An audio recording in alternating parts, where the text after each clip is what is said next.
Dear TNPSC aspirants, this is Dr. M.H. Alexander from MEAG TNPSC Academy. Let us discuss key current affairs for November 15th, 2024.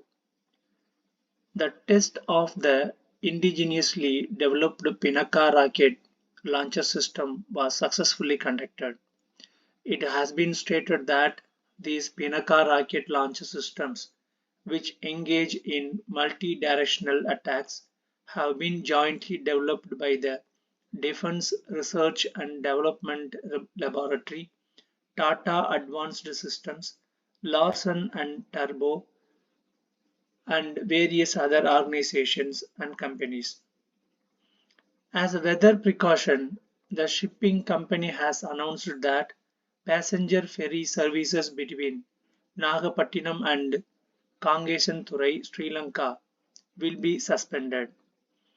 Since August 16th, the Sivagangai passenger ferry service has been successfully operating between Nagapattinam port and Kangesanturai, Sri Lanka.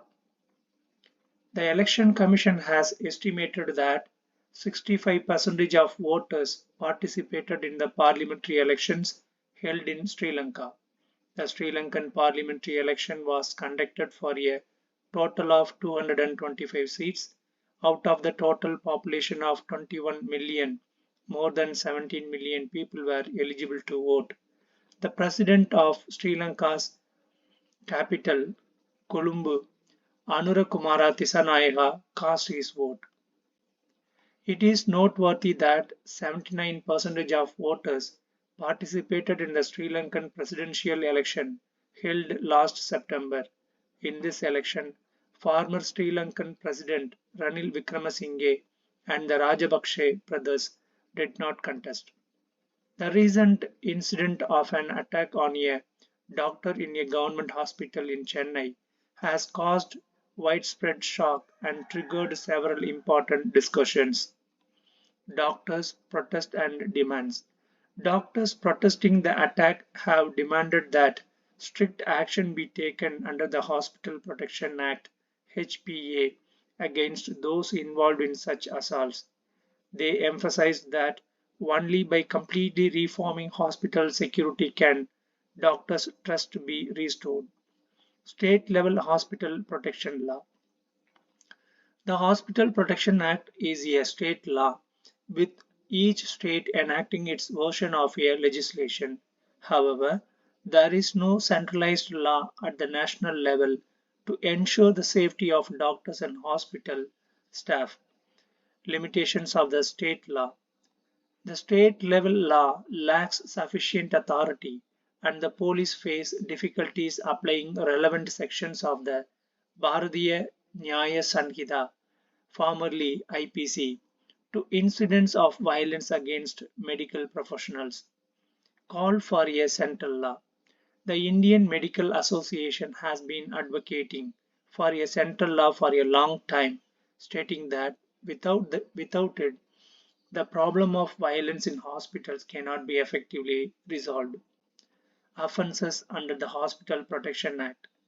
The Act considers actions such as causing injury or life threatening harm to doctors or medical staff, intimidation, preventing healthcare professionals from performing their duties, and damaging hospital equipment or property as criminal offences. Strengthening state laws. In the absence of a central law, doctors have urged the state governments to strengthen existing laws through amendments to ensure greater protection. Special Hospital Security Force. Representatives of the Government Doctors Federation met the Tamil Nadu Director General of Police last August, urging the deployment of a dedicated hospital security force in all government medical college hospitals. This was part of a plan announced by former Chief Minister Jayalalitha under Rule 110 in the State Assembly in 2013. Police outposts in hospitals. Following the recent Chennai incident, the police department is now considering setting up police outposts in all major hospitals to enhance security. The government of the Commonwealth of Dominica has announced that it will confer the Dominica Award of Honor of Prime Minister Narendra Modi.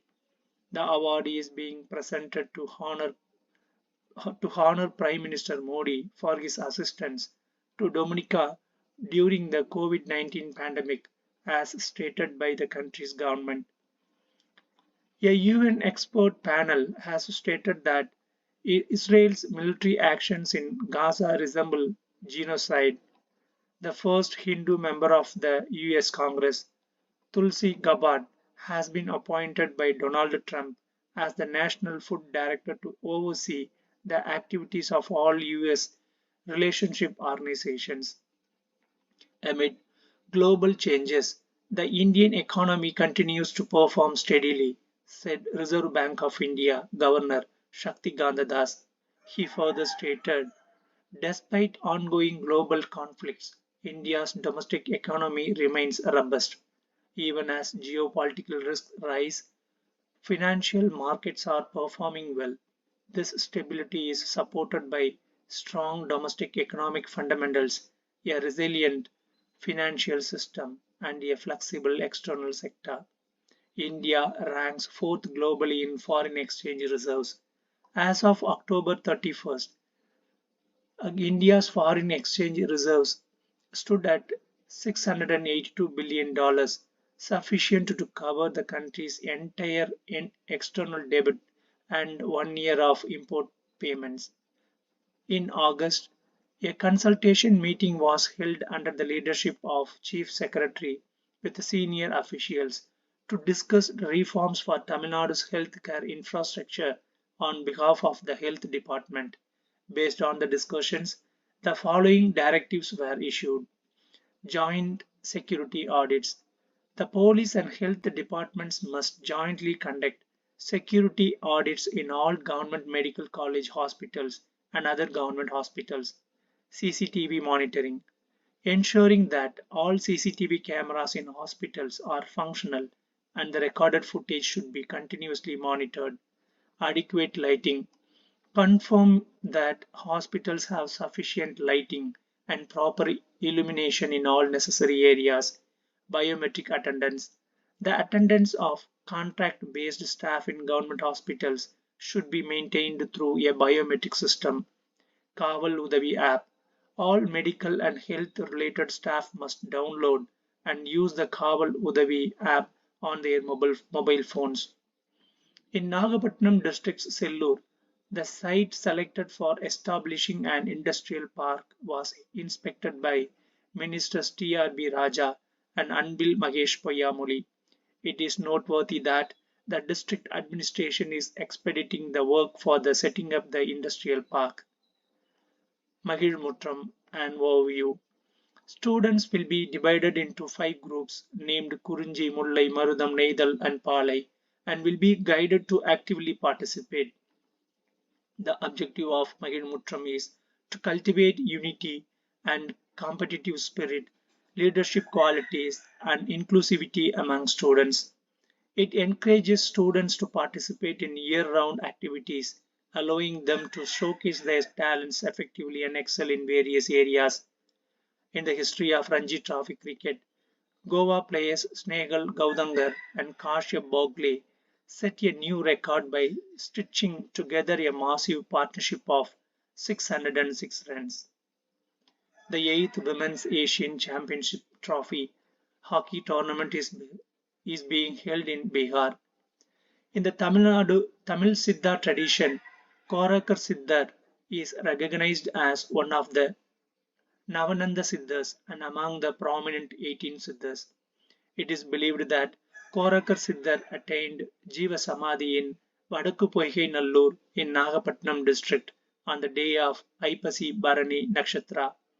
Following this, the Aipasi Bharani festival and Aipasi Baunami festival are traditionally celebrated with great significance every year at the Korakar Siddhar Jiva Samadhi Bidam.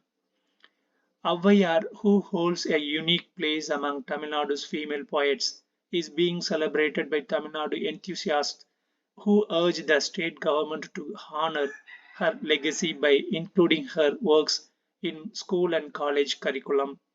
Near Vedarnyam in Nagapattinam district lies the Avayar Vishwanatha temple.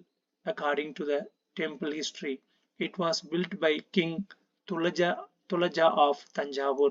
The place formerly known as Tulajaji Rajan Pattinam is called as Tulasiya Pattinam.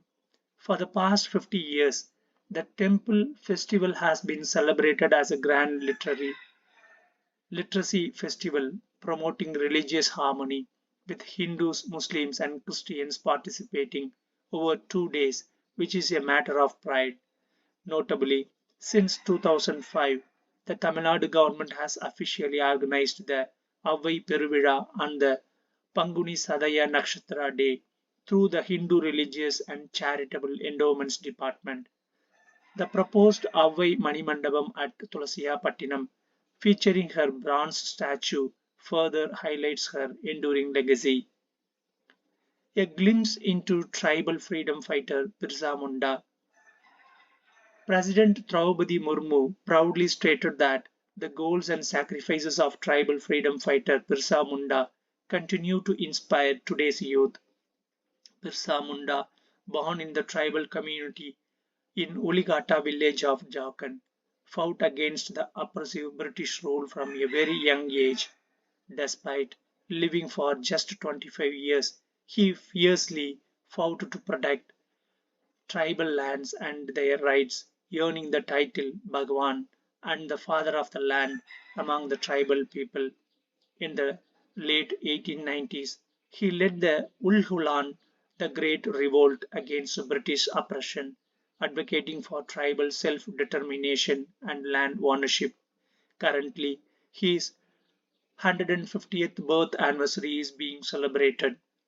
Birsa Munda fought for the tribal people's rights to own their lands without interference and to cultivate them freely. In addition to his role as a revolutionary, he trained in traditional medicine and treated countless people for various ailments. To honor the contribution of tribal freedom fighters in India's independence movement, the Government of India declared November 15, Birsa Munda's birthday as Janjatiya Gaurav Divas, Tribal Pride Day in 2021. President Draupadi Murmu further highlighted that for the welfare and development of tribal communities, the Father of the Land Tribal Village Development Scheme has been launched to improve social infrastructure in 63,000 tribal villages. UGC Chairman M. Jagadish Kumar announced that a new system for completing undergraduate degrees in advance will be implemented in the upcoming academic year to enable underprivileged students to pursue education in top higher education institutions. The Prime Minister's Vidya Lakshmi Education Loan Scheme has been introduced. Under this scheme, underprivileged students can obtain interest-free loans without any collateral. At the inauguration ceremony of the Symbiosis International University campus in Dubai, External Affairs Minister Jaishankar stated, in 2015, Prime Minister Modi visited the United Arab Emirates for the first time. It was the first ever visit by an Indian Prime Minister to the UAE. Following that historic visit, bilateral relations between India and UAE have reached new milestones, and economic cooperation has also strengthened. Symbiosis University excels in providing skill-based education suitable for the 21st century. The opening of this university's branch campus here stands as a testament to the educational and cultural exchange between the two countries, he said. The Supreme Court dismissed a petition that sought to make it mandatory for doctors to mention details of side effects caused by prescribed medicines on the prescription. Kerala Revenue Minister K. Rajan announced that an international standard spiritual center will be established at Sabarimala after the annual Mandala Puja and Makara Vilakku pilgrimage concludes.